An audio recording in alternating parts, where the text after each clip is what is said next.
আচ্ছা তোমরা বলো তো, মৌতের ডাক যেদিন আসবে এখান থেকে কি কি নিয়ে যাবে? বলো না। আপনাদের জিজ্ঞাসা করছেন সাহাবাদের ঘরের মা বোনেরা, বলো না বুবু, বলো না চাচি, বলো না খালা ফুপি, বলো না। তোমরা দুনিয়াতে এত মশগুল হয়ে গেলে, দুনিয়া কামাবার জন্য আল্লাহ পাঠিয়েছিল ঈমান, ইবাদত, আখলাককে ঠিক করে নিয়ে নিজের আখিরাতকে যেন বানিয়ে নি।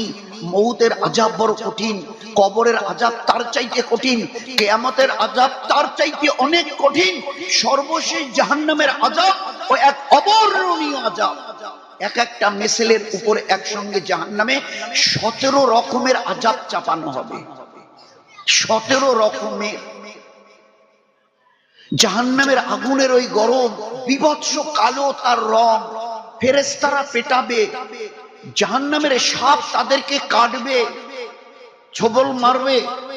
ও বিষের কথা আমরা চিন্তাও করতে পারবো না।